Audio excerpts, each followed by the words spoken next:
Hello everyone, thank you so much for attending this event, and a huge thank you to Mike and Pamela for organizing this.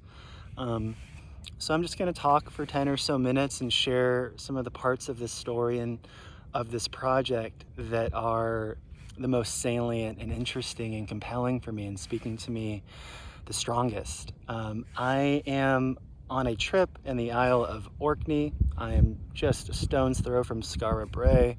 You might hear some cars drive by or waves on the beach, but I think it should be fine. I'm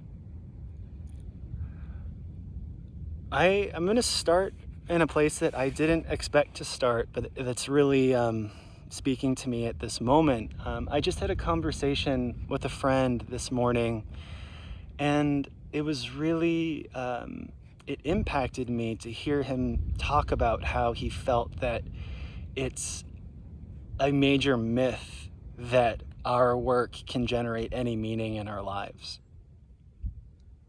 And as he said this, I could tell there was this sense of pain. And that's a very common place to be, but I'm surprised how strongly it's hitting me at this moment. And it's not exactly the kind of reality I would like my kids to inherit. And I don't think I agree with him. I don't actually feel the same way about the work I do, and I find that maybe I'm very lucky, but when I can make work that I feel really invested in and I really care about and have ownership over and mean something to someone else, I actually find that to generate a lot of meaning in my life. But I'm talking about this conversation right now because I think it's strongly related to this story, to Gary's story, and to this film. I think part of what my friend was saying is related to this line that one of my great teachers and favorite writers, this man named Martin Shaw, writes about in his first or second book. But he says, "A heart not engaged is a heart besieged. A heart not engaged is a heart besieged. A heart not engaged is a heart besieged."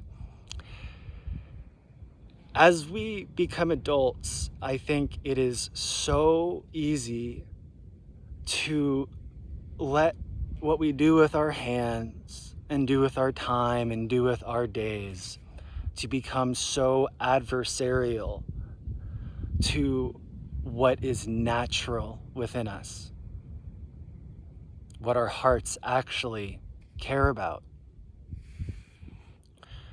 Sometimes I think making those sacrifices,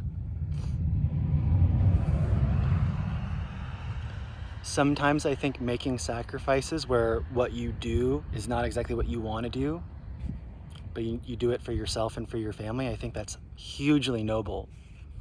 This is not quite exactly what I'm talking about here. I think I'm talking about a mass culture where to work becomes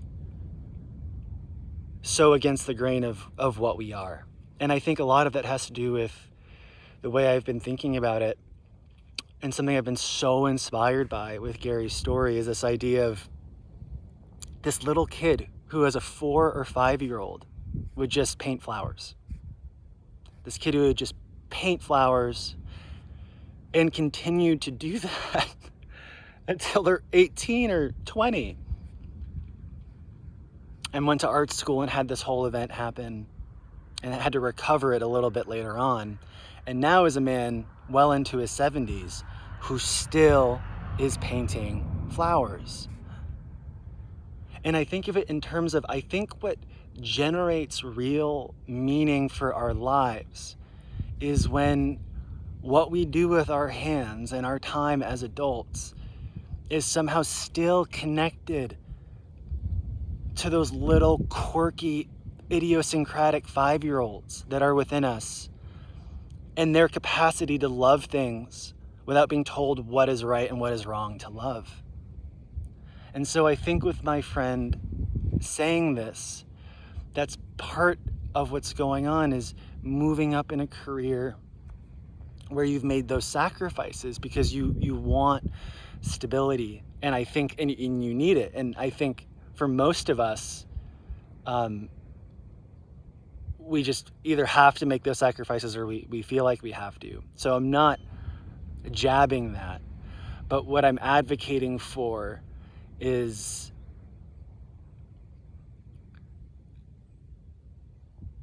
a reality where we all have more access to, I think, what Gary's been able to live.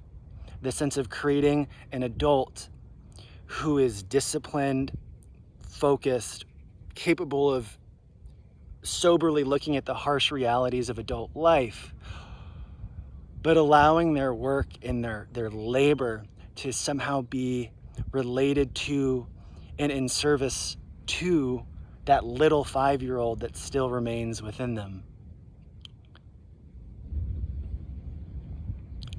I was going to read some poems, but I can't pull up, I can't stop recording and pull them up, so I'll just share the little bits that I remember. Mary Oliver has this poem, Wild Geese, that many of you will be familiar with. But she says, you don't have to be good. You don't have to be good. You don't have to be good. You don't have to crawl on your knees for 1,000 miles through the desert repenting.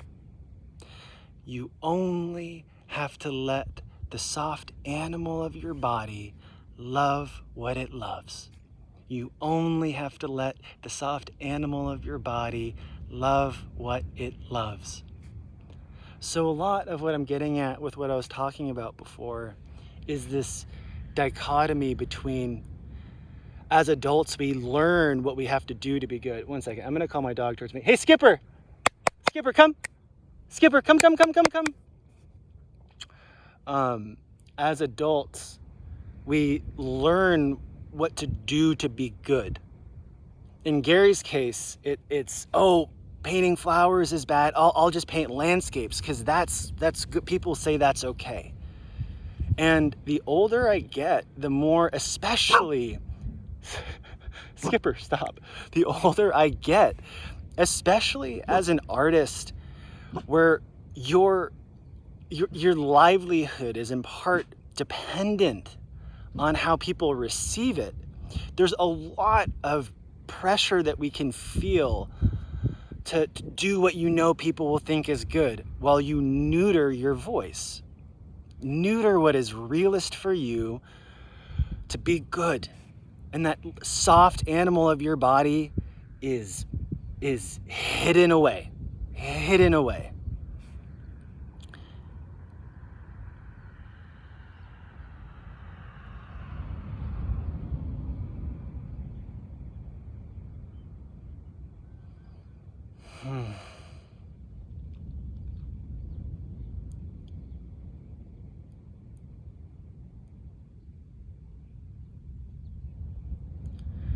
So I feel like with this story, the more I've marinated with it and written about it and talked about it, I've felt it affect me. And so the only reason I feel comfortable and confident to speak to you in this way at a fundraiser where we're looking for support to make this film happen, the only reason I feel comfortable asking you for money or inviting contributions is because I've seen the way that as I marinate within the soul of this project, which there's been a lot of that so far, as I marinate within it, I find it affect me. I find it change me. And I think that just this process of writing about it, thinking about it, and being in its presence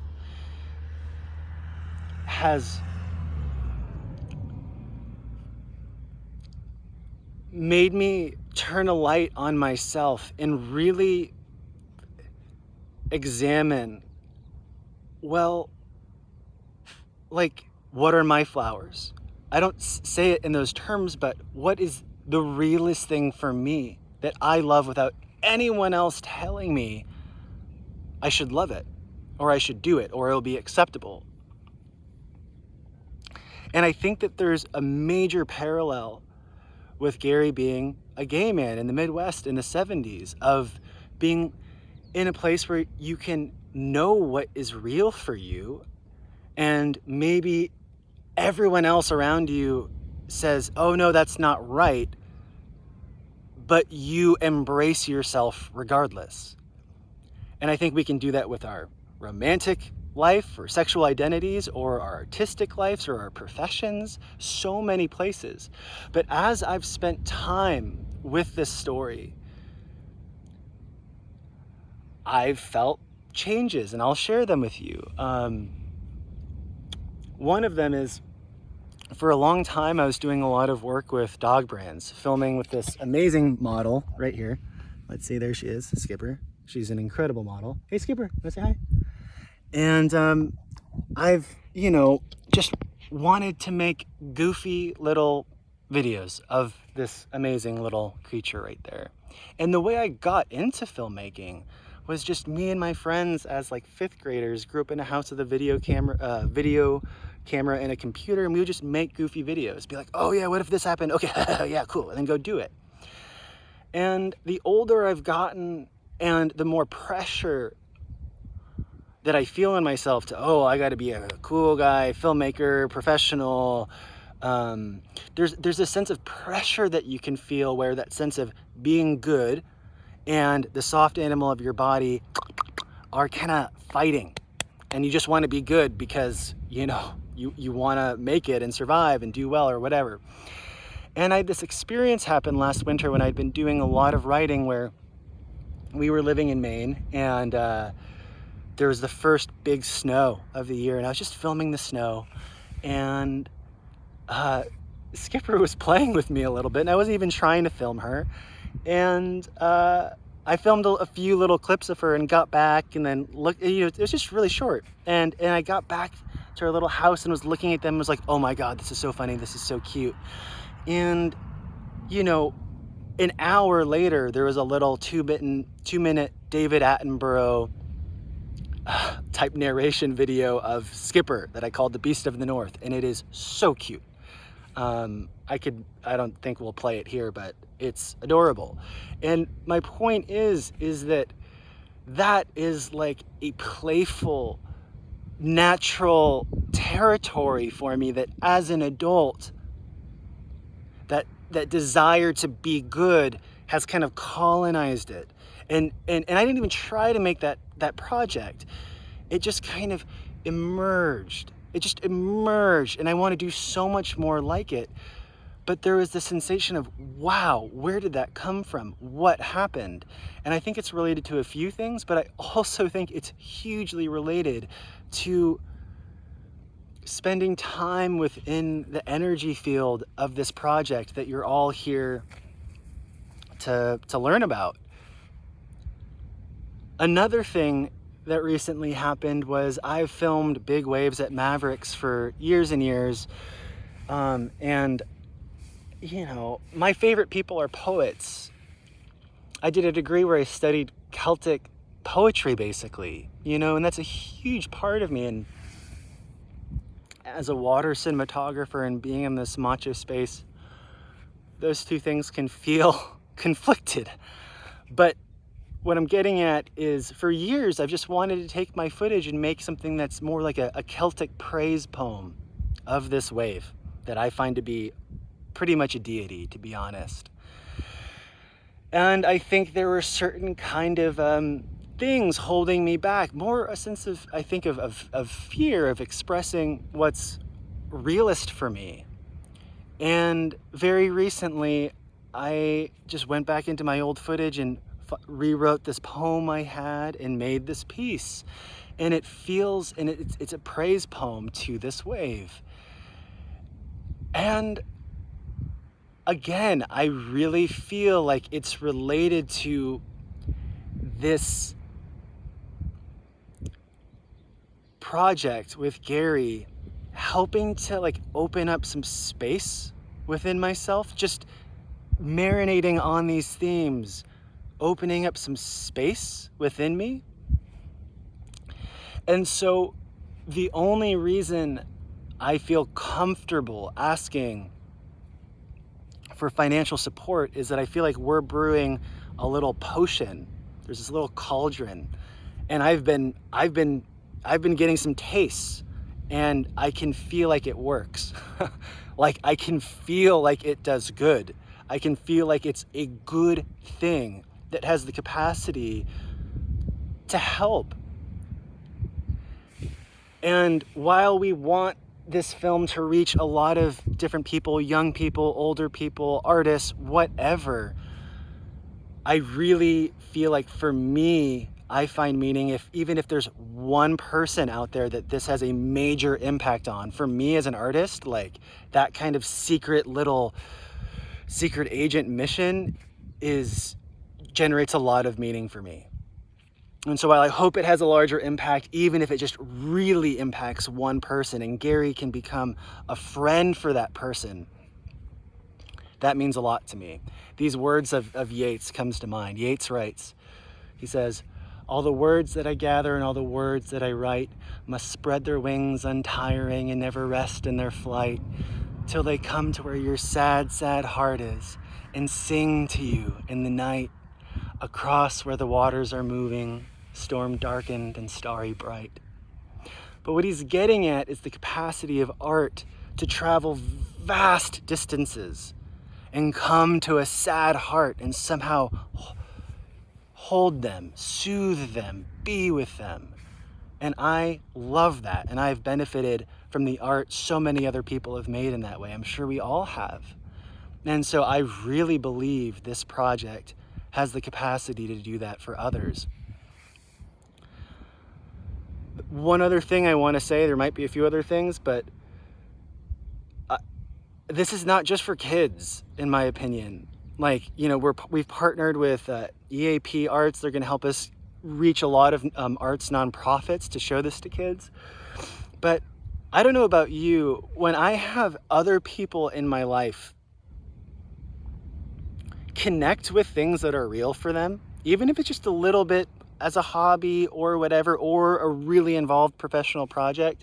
But when I see other people in my life, my parents, even like my friends' grandparents or peers or whatever, when I see them connect with something that's so real in them, it feels like it does something for me. I'm like, oh, it just feels really good being next to you. Like, oh, this is lovely. And so I don't care what you do for a living. I feel like if there's something that you loved as a kid that's still in you, that maybe you've betrayed, or maybe you haven't been able to tend that garden, I think even just serving it in any way is good for you and good for the people around you, even if it's just something like you do here and there in the evenings or on the weekends. I think it enriches all of us.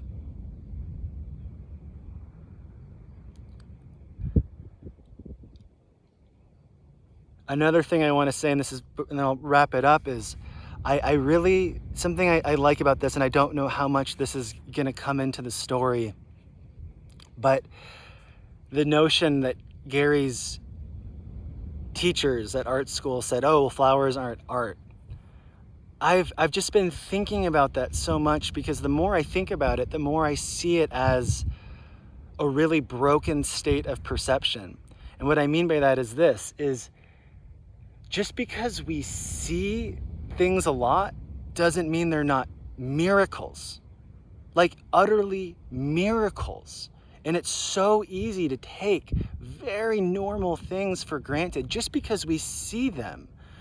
And I think Wendell Berry has this line where he says, to treat life as less than a miracle is to give up on life entirely. And so just the fact that we're on this ball that was once a burning ball of magma churning through space, and it's become beautiful and peaceful enough to become a place where flowers can exist and still pools of water can exist and the gleam of a child's eye can exist. It's a miracle, and it's all worthy of attention. It's worthy of praise. And that's just something I utterly love about what Gary has done for his career and his work, is that you just look at some of his paintings, it's just a rose. Just a rose. But you're like, oh, I feel good. Oh, it's so nice to look at that. And I think so much of art tries to become too fancy and loses that sense of just like, oh, this is good. This is good. This is beautiful. I feel good. And so I just think that as people and as artists and as professionals, it's not our job to judge that and say, oh, well, that's not good enough. You need to do something more complicated. In the Mary Oliver poem, it's, you need to be good. Don't trust that little animal of your body. And I think we don't need to be good anymore. Like, I think being good at its worst creates a lot of people who are good at things that they don't love. And I don't think we need that anymore. I have a friend who's religious, and one of the things he was telling me is that whatever tradition he's in, they think that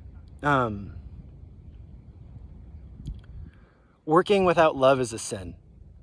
And that's one of the things he was saying, is that this idea of working without love is somehow a betrayal of his God.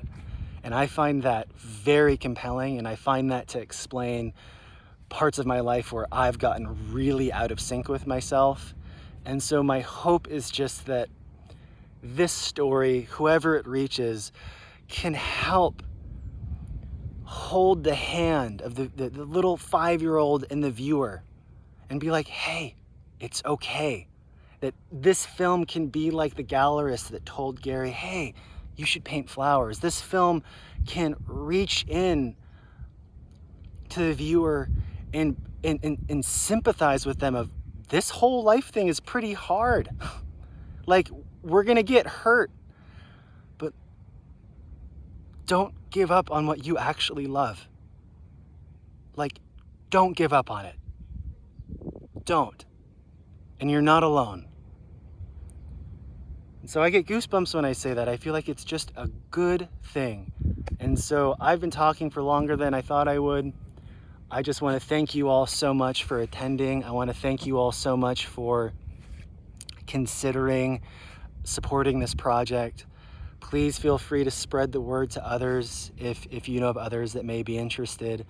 And I hope you all have a lovely evening there. All right, take care. Bye.